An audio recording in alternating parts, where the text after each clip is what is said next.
아멘. 자, 우리 하나님 말씀 함께 합독하도록 하겠습니다. 지난주에 역대하 31장 5절부터 8절까지 말씀입니다. 우리 모두가 다 행복하게 큰 소리로 나에게 주시는 하나님의 말씀을 합독하겠습니다. 왕의 명령이 내리자 곧 이스라엘 자손이 곡식과 포도주와 기름과 꿀과 밭의 모든 소산에 첫 열매들을 풍성히 드렸고 또 모든 것의 11조를 많이 가져왔으며 유다 여러 성읍에 사는 이스라엘과 유다 자손들도 소와 양의 11조를 가져왔고 또 그들의 하나님 여호와께 구별하여 드릴 성물의 11조를 가져왔으며 그것을 쌓아 여러 더미를 이루었는데 셋째 달에 그 더미들을 쌓기 시작하여 일곱째 달에 마친지라. 히스기야와 방백들이 와서 쌓인 더미들을 보고 여호와를 송축하고 그의 백성 이스라엘을 위하여 축복하니라. 아멘. 우리 이 시간에 이렇게 반갑게 인사 나누도록 하겠습니다. 옆에 분 바라보며 성령님의 기름 부으심으로 성령님의 인도를 받으시기 바랍니다.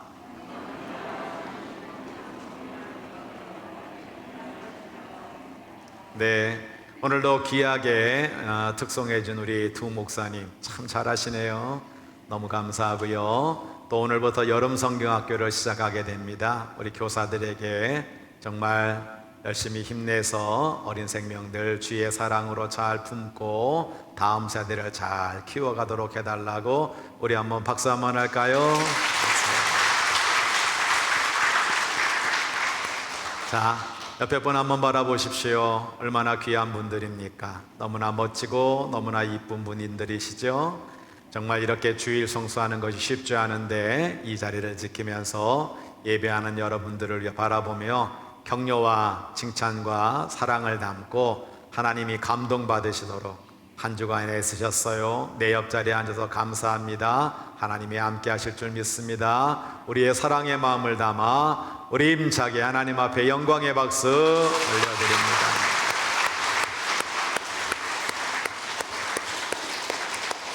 기도하겠습니다. 하나님 아버지, 오늘도 성령님의 인도를 따라 이 자리를 지킬 수 있도록 인도하시니 진심으로 감사드립니다.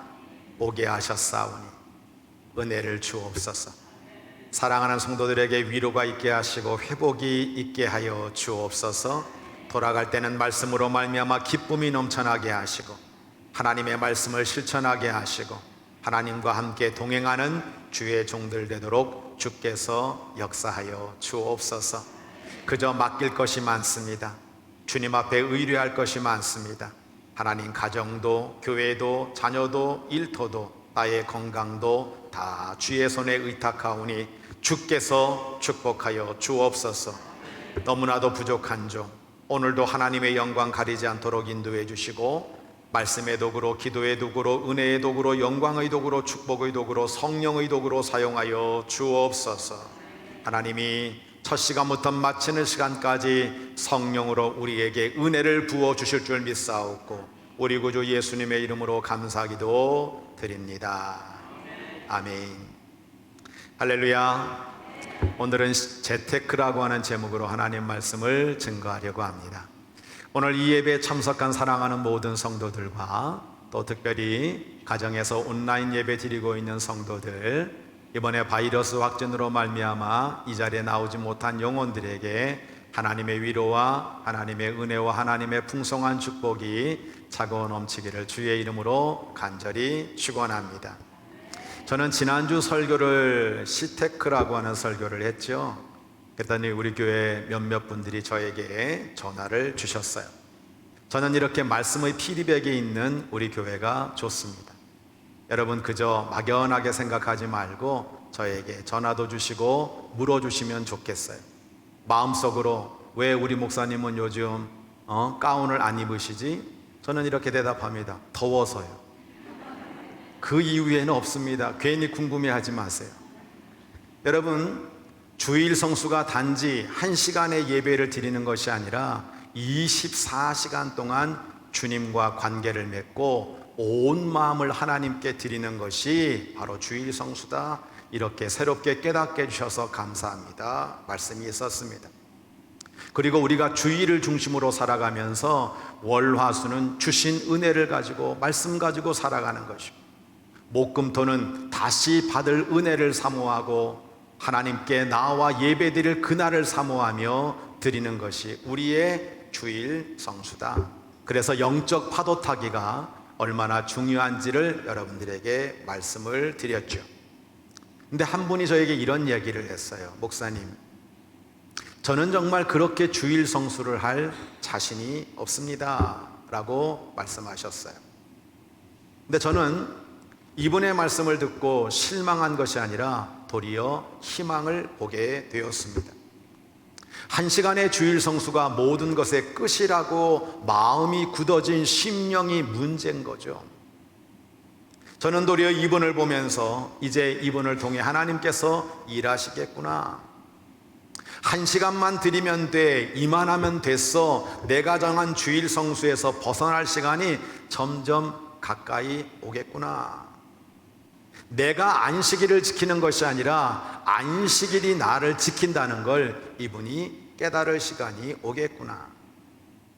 결국 무엇입니까? 주일 성수는 내가 하는 게 아닙니다. 내 힘과 의지로 여기 오는 게 아닙니다. 우리가 24시간 동안 어떻게 주님과 함께 동행합니까? 나에게 힘을 주시고 나에게 의지를 주시고 달려나올 수 있는 감동을 주시는 그 성령님의 능력이 아니고는 내가 참된 주일 성수를 할 수 없다는 것을 깨닫는 것이 정말 하나님이 기뻐하시는 그런 복된 성도의 마음인 줄로 믿습니다. 오늘은 지난주에 이어서 우리가 항아리에 넣어야 될 하나님 사랑, 이웃 사랑의 큰 돌, 이것의 구체적인 첫 번째 돌이 뭐였냐면 시테크였죠. 하나님이 주신 시간을 내가 어떻게 관리할 것인가, 그것이 바로 주일 성수고요. 오늘은 재테크, 하나님이 맡겨주신 재물을 내가 어떻게 관리할 것인가, 그것의 핵심이 11조 생활이죠.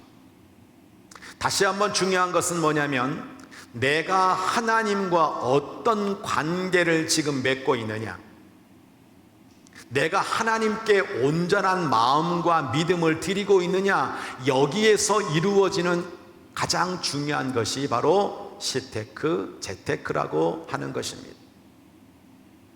오늘 지난주에 이어서 역대하 31장 5절로 8절을 우리가 보면요, 히스기야 왕이 명령을 내립니다. 그랬더니 모든 백성들이 하나님을 송축하며 예물 드림의 실천 11조를 드리는 모습을 우리가 보게 되는 거죠. 성전을 정화하고 때로는 모든 백성들이 이제 축복의 길을 걷게 하려고 하는 그 하나님의 명령 가운데 시간 드림과 재물 드림의 실천이 있다라고 하는 겁니다. 모든 소산의 첫 열매들을 풍성히 드렸고 또 모든 것의 11조를 많이 가져왔으며 소와 양의 11조를 가져왔고 여호와께 구별하여 드릴 성물의 11조를 가져왔고 셋째 달에 그 더미를 쌓기 시작하여 일곱째 달까지 맞춰졌다. 그래서 히스기야가 그 쌓인 더미를 보고 여호와를 송축하고 그의 백성 이스라엘을 위하여 축복했다라는 말씀을 우리가 보게 되는 것입니다. 자그마치 넉 달입니다. 이 넉 달 동안 모든 백성들이 기쁨으로 풍성하게 11조 예물을 드렸다는 겁니다. 이렇게 하나님을 송축하며 감사로 드린 그 예물이 백성들에게 축복이 되었다라고 말씀하고 있는 거죠.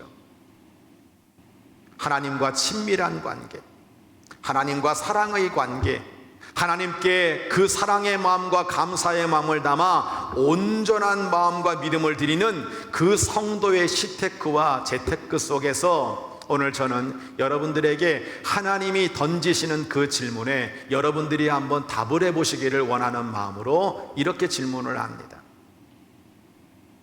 탐욕이냐 두려움이냐? 교회에는 헌금 생활을 하는 성도들의 두 가지 모습이 있습니다. 먼저 헌금할 것을 떼어놓고 남은 것으로 살아가는 성도들이 있고요, 쓰고 남은 것으로 헌금하는 성도들이 있습니다.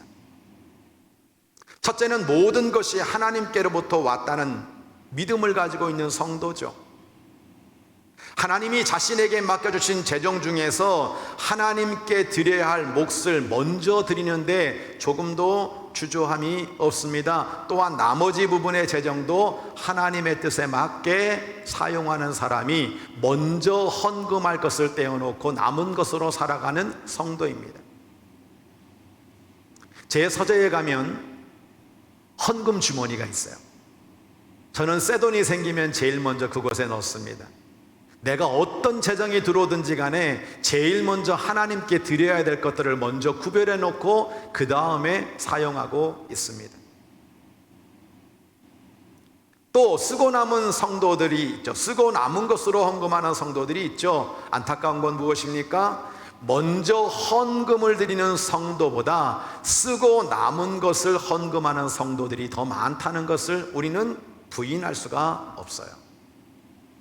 근데 제가 오늘 여러분들에게 정말 강조하고 싶은 것이 하나 있어요.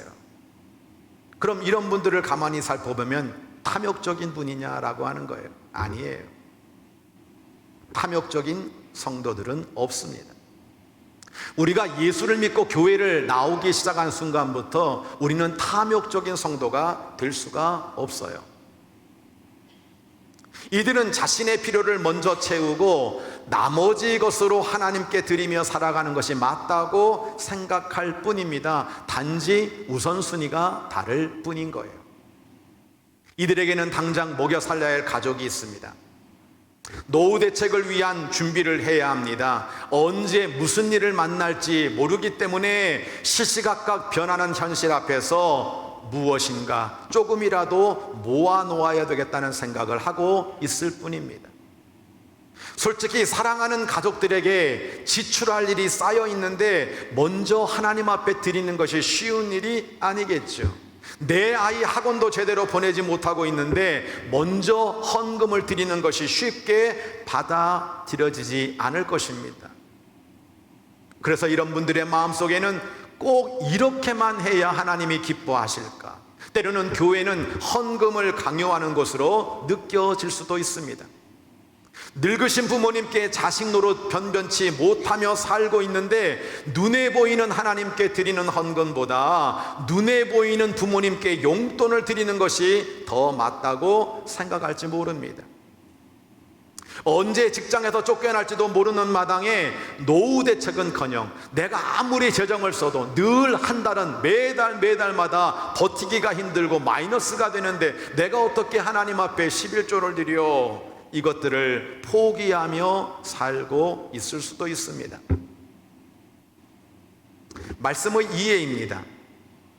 대부분의 성도들이 11조를 드리는 일에 어려움을 겪는 근본적인 이유는 결코 탐욕 때문이 아닙니다. 여러분이 사치해서도 아닙니다. 여러분이 세상 향락을 즐기기 때문이 더더욱 아닙니다. 그것은 성도들 가운데 있는 두려움이에요. 예수님께서 이렇게 말씀하셨죠. 너희가 염려하여 이르기를 무엇을 먹을까 무엇을 마실까 무엇을 입을까 하지 마라. 이는 다 이방인들이 구하는 것이다. 너희 하늘아버지는 하늘에 계신 너희 아버지는 이 모든 것이 너희에게 있어야 할 줄을 아시느니라. 그렇게 말씀하고 있습니다. 여러분, 여기에 나오는 이방인들이라고 하는 것을 원어로 찾아보면 아주 단순해요. 아버지가 없는 사람들. 여러분, 아버지가 없고 어머니가 없다면 자기 스스로 문제를 해결해야 되기 때문에 염려가 가득할 수밖에 없다는 거예요. 부모 없는 자식이기 때문에 내 스스로 여러분 앞으로 살아갈 일이 내가 주인되어 내가 헤쳐나가야 되니까 염려와 근심이 떠나지 않게 된다라고 하는 겁니다. 근데 부모가 있는 아이들은 다르죠. 문제가 생기면 부모님께 달아갑니다. 부족하면 채워달라고 부모님을 찾아갑니다. 그것이 하나님의 백성들이라고 하는 거예요. 우리를 짓누르고 있는 이 두려움의 정체는 다른 것이 아닙니다. 내 안에 하나님이 계시지 않는다라고 하는 불확실에서 출발하는 거예요. 정말 내가 믿는 하나님이 내 문제를 풀어주실까? 내가 어려울 때 채워주실까? 그 불신앙에서 출발하는 겁니다. 사단은 우리를 내가 스스로 해결해야 한다는 두려움으로 몰아넣는 거죠. 우리에게 있어야 할 것을 아시는 하늘 아버지, 때를 따라 채워주시는 그 하나님께 시선을 두지 못하고 자꾸만 세상을 보게 만들고 현실을 보게 만들고 나를 보게 만드는 거예요. 그것이 결국은 믿음이 부족하기 때문에 우리는 탐욕적인 성도 여사가 아니라 두려움 가운데 살아가고 있는 겁니다. 예수님은 이렇게 결론을 맺고 있지 않습니까? 너희는 먼저 그의 나라와 그의 의를 구하라. 그리하면 이 모든 것을 너희에게 더하시리라. 오늘 여러분들이 사랑하는 모든 교우들은 다시 한번 이 예배를 드리면서 끊임없이 나를 두려움으로 몰아넣고 있는, 내가 주인된 이 삶들을 다시 한번 고백하면서 하나님 채워주세요. 하나님 아시지요. 저의 필요를 공급해 주세요. 하나님이 이 모든 것 더해 주실 줄 믿습니다. 믿음으로 살아가는 여러분 모두가 되시기를 주의 이름으로 간절히 부탁합니다. 또 이렇게 질문하실 겁니다. 재물이냐 하나님이냐? 마가복음 10장 21절로 23절에 보면 부자 청년이 예수님을 찾아옵니다. 제가 영생에 관심이 있습니다. 말씀을 잘 지켰습니다. 근데 예수님께서 그 청년을 보시면서 이렇게 말씀하시는 거예요. 너에게 한 가지 부족한 것이 있다. 가서 내게 있는 것을 다 팔아 가난한 자들에게 줘라. 그것으로 끝나는 것이 아니고 그러면 하늘에서 너에게 보화가 있을 것이다. 그걸로 끝나는 게 아닙니다. 이 말씀의 핵심은 뭐냐? 너가 그러고 와서 나를 따르라 말씀하고 있는 거죠. 성도 여러분, 이 어리석은 부자는 예수님의 말씀을 듣고 슬픈 기색을 띠고 근심하며 돌아갔다 말씀하고 있어요. 예수님이 이렇게 말씀하시죠. 제자들에게 이르시되 재물이 있는 자는 하나님의 나라에 들어가기가 심히 어렵다. 부자는 정말 낙타가 바늘 구멍으로 통과하는 것보다 더 어려운 것 같다 말씀하시는 거잖아요. 이 청년에게는 세 가지가 있습니다. 첫째는 젊음이 있어요. 청년이에요. 두 번째 관리, 권력이 있어요. 세 번째 재물, 부자예요. 때로는 젊음도 있고 힘도 있고 권력도 있고 자리도 있고 때로는 재물도 있는 이 청년에게 예수님께서 말씀하시는 거예요. 재물이냐 하나님이냐 선택하라는 거예요. 그렇지만 결국 이 청년은 하나님 대신 돈을 선택하고 말았죠. 말씀의 결단이 필요한 겁니다. 11조는 뭐냐? 하나님을 하나님으로 인정해 드리는 믿음이에요. 재물은 하나님을 사랑하는 것과 분명 연결되어 있다고 예수님 말씀하고 있잖아요. 내가 두 주인을 섬길 수 없다. 혹 이를 미워하고 저를 사랑하거나 혹 이를 중히 여기고 그를 경히 여긴다. 너희가 하나님과 재물을 겸하여 섬기지 못하느니라 말씀하고 있는 거예요. 우리가 부담스러워하는 이 11조가 뭐냐? 다른 거 아닙니다. 하나님을 하나님으로 인정해 드리는 믿음이에요. 내 인생의 주인이 누구인지를 결정하는 믿음이에요. 그래서 이 11조 생활은 현대판 선악과라고 말할 수 있어요. 존 웨슬리는 이렇게 얘기했죠. 돈 주머니가 회개하기까지는 참 회개가 아니다. 정말 내가 하나님을 하나님으로 인정해 드리는 그런 삶을 살고 있는지 우리는 물어야 되는 것입니다. 세 번째 또 하나님이 이렇게 물으시는 거죠. 환경이냐 하나님이냐.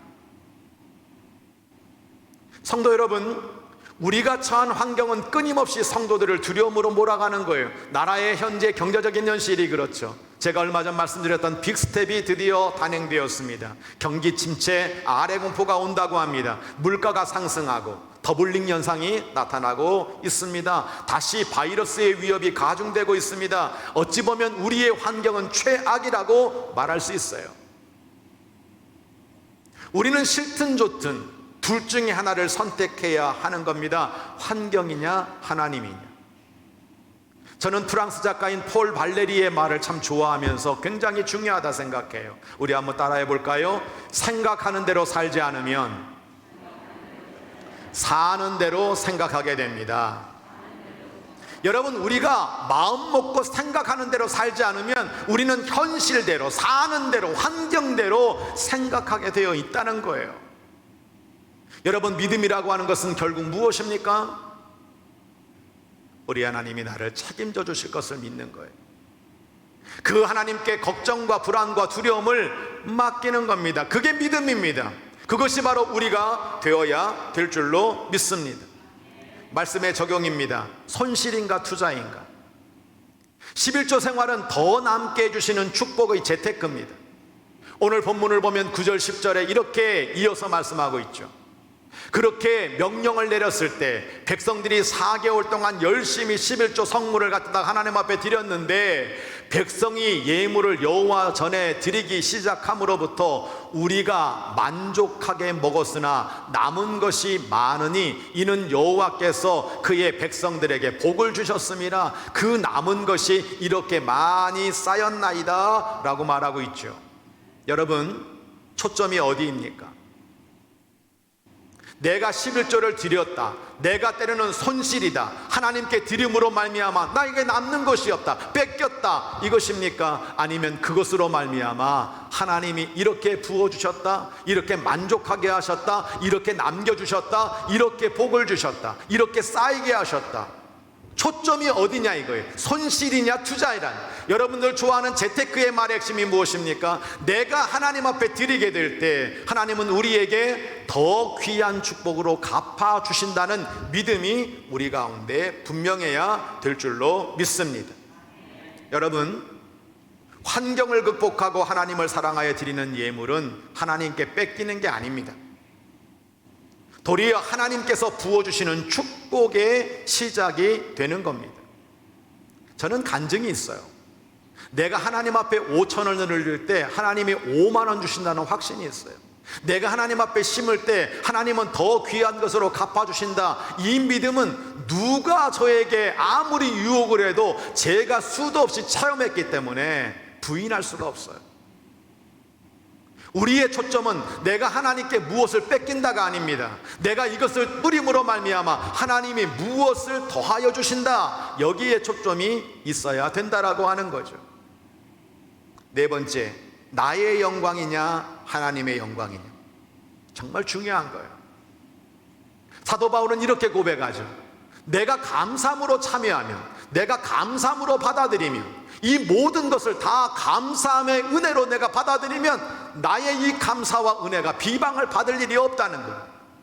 결론이 무엇입니까? 너희는 먹든지 마시든지 무엇을 하든지 다 하나님의 영광을 위해 하라. 살든지 죽든지 먹든지 마시든지 하나님 영광을 위해 하라. 이것이 바로 크리스찬들이 가져야 될 믿음의 가장 확실한 태도인 줄로 믿습니다. 여러분, 크리스찬으로서 우리가 하나님 앞에 드릴 헌금의 3가지 원리가 있는데, 여러분 이것을 잘 기억하시고, 저는 오늘 이 예배를 드리고 있는 우리 사랑하는 모든 성도들이 이 말씀을 실천함으로 말미암아 하나님의 형통의 복을 더 누리게 되기를 주의 이름으로 간절히 부탁합니다. 첫째는 맨 먼저 드리는 헌금이 있습니다. 맨 먼저 드리는 헌금은 우선순위를 상징하는 거예요. 가장 최우선순위에 하나님께 드리는 것을 올려놓는 겁니다. 아무리 어려워도 11조를 먼저 드리고, 내가 하나님 사랑하기 때문에 내가 그 어떤 경우에도, 어떤 환경에서도, 어떤 어려움과 어떤 장애물 속에서도 나는 하나님 앞에 이것을 끊임없이 하겠습니다 라고 고백하는 신앙입니다. 그 다음에 나머지 사역과 지출을 시작하는 거예요. 두 번째는 버는 만큼 드리는 헌금이 있습니다. 버는 만큼 드리는 헌금은 믿음의 시작을 의미하는 거죠. 우리가 하나님이 말씀하신 11조 10%를 여러분 드린다라고 하는 것은 우리의 부의 증감에 따라 마음이 흔들리지 않는 것을 막을 수 있는 하나님 정확히 만드신 양이고 하나님의 정교한 영적 원리의 법칙이에요. 모자라도 10%, 내가 많아도 10%, 어찌 보면 너희들이 어떤 경우에라도 여기에는 흔들리지 말아라 정해놓으신 거죠. 그런데 자신이 없을 때가 있습니다. 내가 도저히 그걸 할 용기가 없을 때가 있습니다. 그럼 무엇입니까? 5%부터 시작하는 거죠. 내가 버는 만큼 시작을 하는 겁니다. 그저 중요한 것은 생각과 마음으로 그치는 것이 아니라 구체적인 비율을 정해서 5%, 6%, 8%, 10%, 더 나아가서 15%, 20%, 30%까지 점점점 버는 만큼 늘려가는 헌금을 시작하는 거죠. 제가 농촌 목회를 하다 보니까 분명한 게 있어요. 뿌리면 거둠이라는 거예요. 뿌리면 보상이 있다는 겁니다. 하나님은요, 우리가 정말 뿌리는 것으로 다 거두게 하시는 거예요. 결국 우리는 무엇입니까? 하나님께 씨를 뿌리는 겁니다. 날마다 하나님 앞에 드림으로 말미암아 정말 이것을 감사를 담고 소원을 담고 기도를 담고 하나님께 계속 씨를 뿌리는 거예요. 그 뿌린 만큼 거두게 될 것입니다. 세 번째, 점점 더 드리는 헌금. 여러분, 이것은 우리의 믿음의 성장을 위해서 계속 하나님께 더 드려 나가는 겁니다. 오늘 이 자리에 앉은 사랑하는 성도들이 하나님 앞에 그 퍼센테이지를 높여본 적이 없다면 당신은 결코 성장하는 믿음을 가질 수 없을 것입니다. 어떤 사람은 수십 년 세월 동안 월정헌금을 드리고 있어요. 30년 전에도 20만 원인데 여러분 30년 후에도 20만 원이에요. 여러분, 어떻게 우리의 소득이 늘 똑같이 일정하게 그렇게 월정 여러분 액으로 살아갈 수가 있습니까? 그렇게 살 수 있다는 것 자체가 기적이죠. 우리는 하나님이 축복하신 재정을 맡은 청지기로서 재물의 주인 되시는 하나님께 위탁하는 퍼센테이지를 높여가는 거예요. 늘려가는 것이 너무나도 마땅합니다. 말씀의 실천입니다. 자신의 영광을 줄이고 하나님의 영광을 최우선순위에 세우는 거죠. 하나님의 구원에 감사하여 사랑을 담는 감사의 씨앗을 끊임없이 뿌리는 거죠.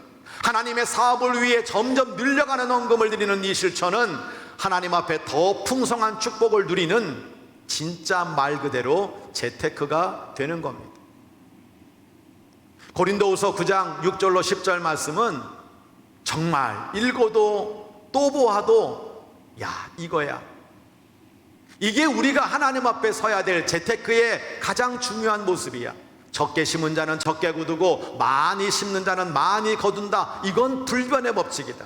그러므로 각각 그 마음에 정한 대로 할 것이요 인색함으로나 억지로 하지 말지니 하나님은 즐겨내는 자를 사랑하느니라. 여러분, 우리의 시테크 재테크 모든 것이 결국은 내가 하나님과 어떤 관계며 내가 하나님을 얼마나 사랑하느냐, 여러분, 이것으로 결정되는 거라는 거예요.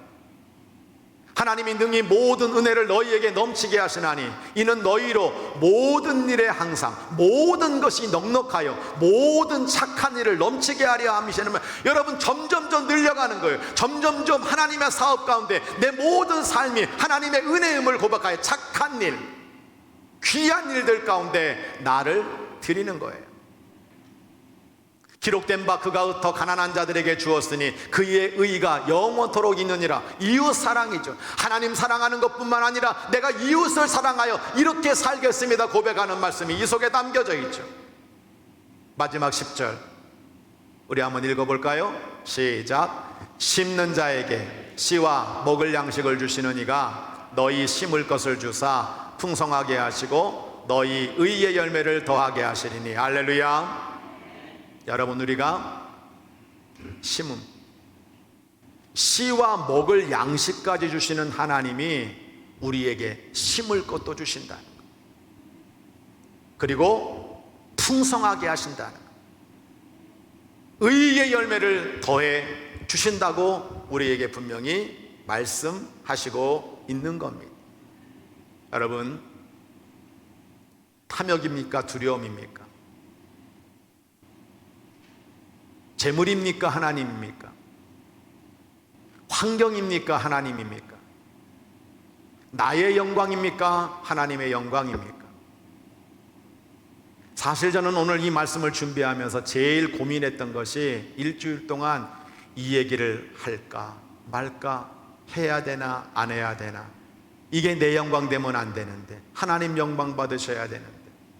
제가 여러분 공식적인 주일 예배를 통해서 저희 가정의 헌금 생활을 공개하는 것은 제가 규련교회에서 처음이자 마지막이 되기를 간절히 바라요. 첫 목회를 나갔는데 목회 여건이 녹록하지 않았습니다. 전기세를 안 아끼시면 생활비를 못 드립니다 라는 말을 듣고 시작한 목회이니까 목회 환경이 열악할 수밖에 없었죠. 근데 제가 담임 전도사 아닙니까? 담임 목사 아닙니까? 체면치레해야죠. 담임 목사이기 때문에 하나님 앞에 다른 사람보다 모범적으로 들어야죠. 그러다 보니까 헌금은 언제나 저에게 두려움이었고 부담감이었어요. 35만 원을 생활비로 받았는데 결국 10에 6조, 10에 8조 다 드리고 나면 남는 게 없었어요. 두 딸을 키우는데 너무나 열악한 재정 가운데 허덕일 수밖에 없었습니다. 우리 집사람이 안양 시립합창단을 다니면서 조금 모아놓은 게 있었는데 홀라당 다 써버렸고, 저는 모른 척 했지만 친정에서 몰래 갔다가 여러분 재정을 꾸려 나갔죠. 어떤 때는 남의 집 고구마 다 추수 끝나고 나면 호미 들고 가가지고 그 옆에 고랑을 파면 목해간 고구마가 그래도 꽤 있어요.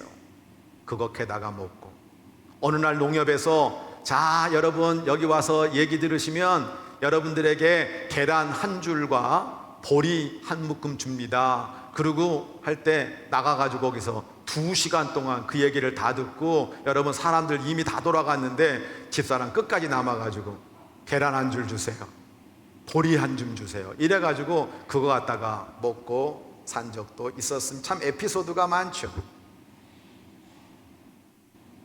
제가 내무부 장관에게 이런 얘기를 합니다. 앞으로 나는 걱정은 없는데 자녀에게 들어갈 교육비를 조금이라도 좀 모아놔라. 그럼 바로 답변이 옵니다. 빚 안 지고 사는 걸 감사한 줄 알아라. 바가지가 바로 돌아오는 거죠. 하나님께 기도했습니다. 하나님, 제가 이렇게 고생하는 건 사명감으로 감당하겠는데 다른 건 몰라도 자녀 교육만큼은 하나님이 책임져 주세요. 정리를 한번 해볼까요? 맨 먼저 드리는 헌금, 목에 칼이 들어와도 11조를 안 드려본 적은 없어요. 이거는 내가 하나님의 자녀라고 하는 징표니까. 하나님 앞에 어떤 경우에라도 11조를 드렸고 더 드렸죠. 버는 만큼 드리는 헌금. 사실 저는 감사헌금을 처음에는 1,000원부터 시작했어요. 그러다가 10,000원, 20,000원, 30,000원, 50,000원, 지금은 매주마다 60,000원씩 드리고 있고 앞으로 매주마다 100,000원씩 드릴 예정 있습니다. 점점 더 드리는 헌금. 내가 하나님 앞에 드리는 절기헌금은 처음에는 10,000원을 드렸어요. 내 이름 거꾸로 하면 10,000원이잖아요. 그 다음에 50,000원, 100,000원, 200,000원, 300,000원, 500,000원. 대광교에서는 500,000원과 100,000원을 혼용하다가 규련교에 부임하면서 나는 절기헌금 이제 100,000원 드릴 거야. 추수감사절은 한 달 생활비를 드려야 한다는 믿음으로 처음 35,000원을 받을 때부터 하나님 앞에 약속을 해가지고 지금 29년 동안 단 한 번도 어긴 적 없이 추수감사절을 생활비로 드리는데 270,000원까지 드리고 있습니다.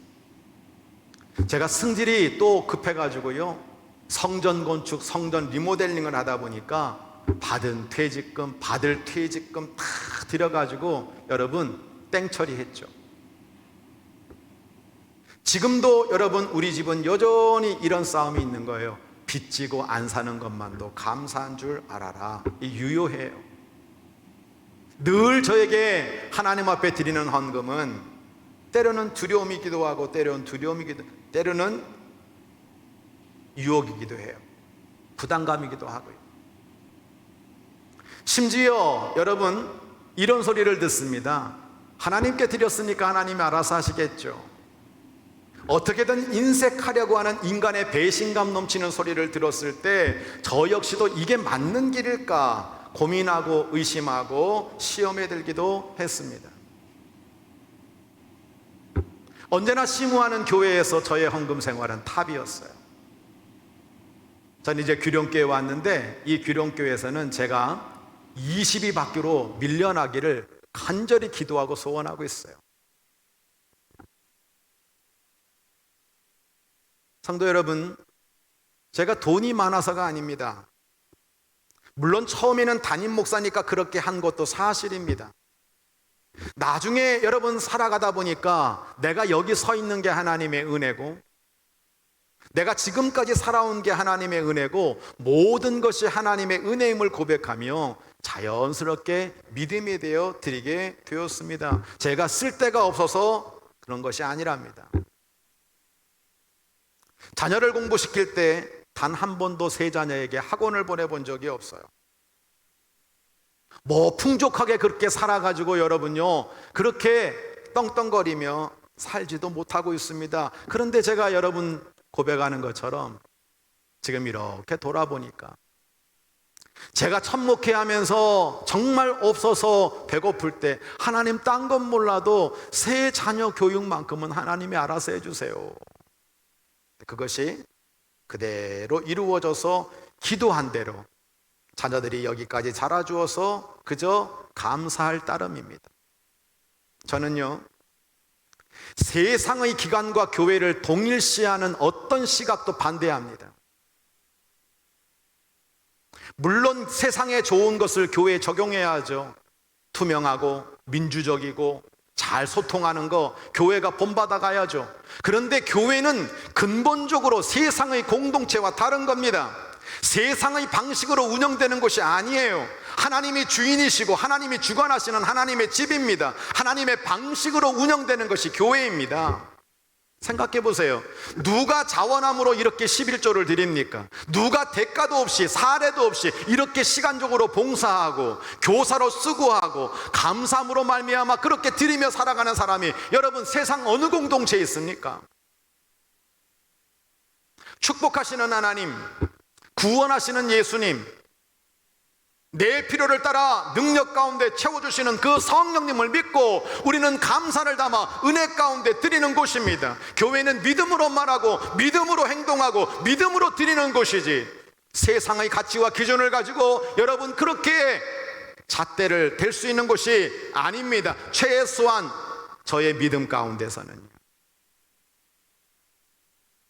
세상은 끊임없이 교회가 탐욕적이고 때로는 목회자가 여러분요 때로는 재정적으로 밝혀서 문제 일어나는 것도 사실입니다. 그렇지만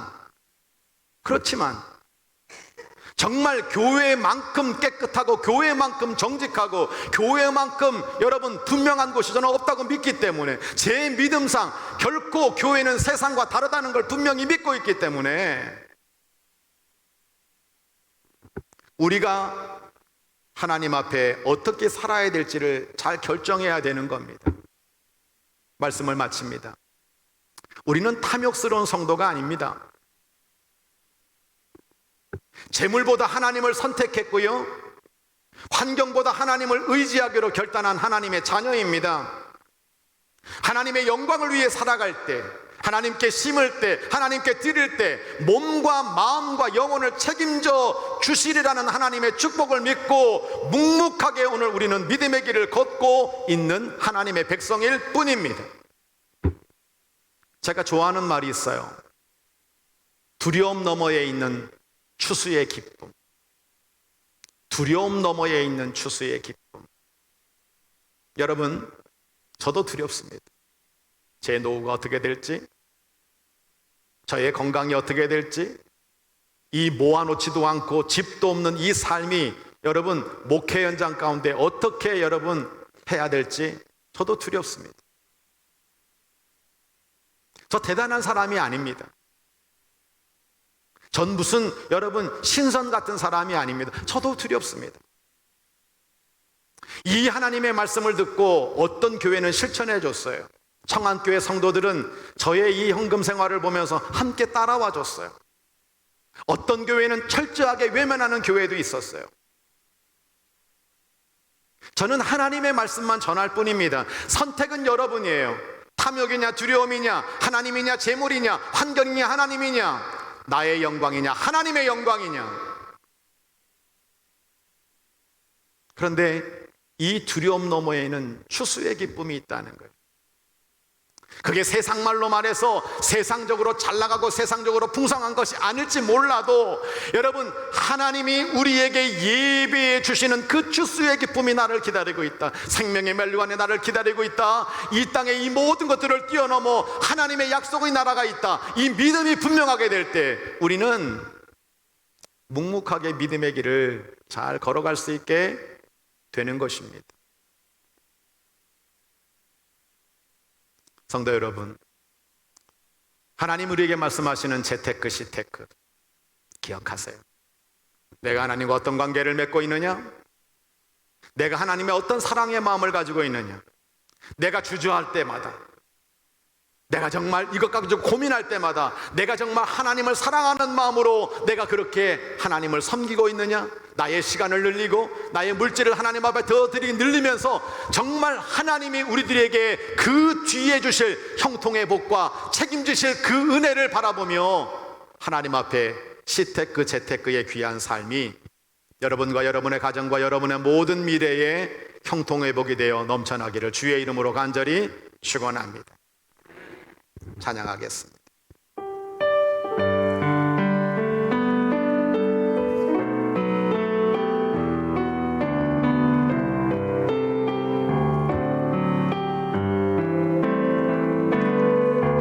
내가 주인 삼은 모든 것 내려놓고 내 주 대신 주 앞에 나가 내가 사랑했던 모든 것 내려놓고 주님만 사랑해. 내가 주인 삼은 모든 것 내려놓고 내 주 대신 주 앞에 나가 내가 사랑했던 모든 것 내려놓고 주님만 사랑. 오른손 들고 찬양합니다. 주 사랑 거친 풍랑에도 깊은 바다처럼 나를 잠잠케 해. 주 사랑 내 영혼의 반석 그 사랑 위에 서리. 다시 한번 주 사랑 거친 풍랑에도 깊은 바다처럼 나를 잠잠케 해. 주 사랑 내 영혼의 반석 그 사랑 위에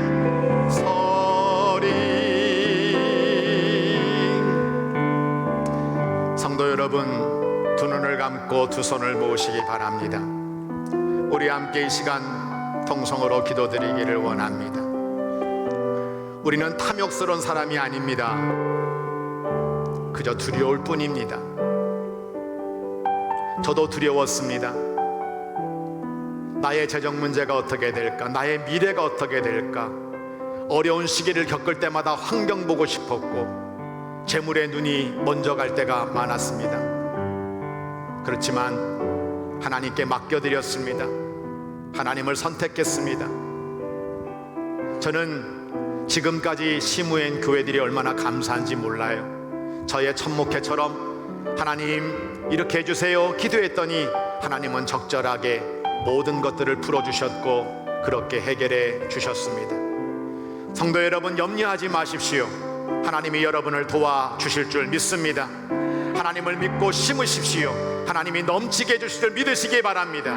여러분의 가정과 사업장과 일터가 하나님의 축복 속에 날마다 승리하게 해달라고 우리 다 함께 주여 한번 크게 외치고 간절히 하나님께 맡기며 기도하도록 하겠습니다. 주여, 하나님 아버지 감사합니다. 오늘로 저희를 불러주시고 인도하여 주심으로 말미암아 이렇게 말씀을 듣고 기도할 수 있도록 인도하시는 은혜를 진심으로 감사드립니다. 우리 사랑하는 모든 성도들 시테크와 재테크에 부족함이 없도록 주일 상수 아버지 11조 생활 분명하도록 인도하여 주옵소서. 날마다 두려움을 이겨내게 하시며 오직 나의 아버지가 되시고 우리의 필요한 것들을 아시며 날마다 궁금하신 하나님을 붙잡고 나아가 아버지 넘치게 채우시는 은혜를 경험할 수 있도록 주님 인도해 주시기를 간절히 밀고 원합니다. 하나님 아버지 환경보다 아버지 하나님을 선택하기를 소원합니다. 아버지의 아님으로 나의 모든 재물보다 하나님을 먼저 생각하기를 원합니다. 내 자신의 영광이 아니라 하나님의 영광을 위해 살아드리기를 원합니다.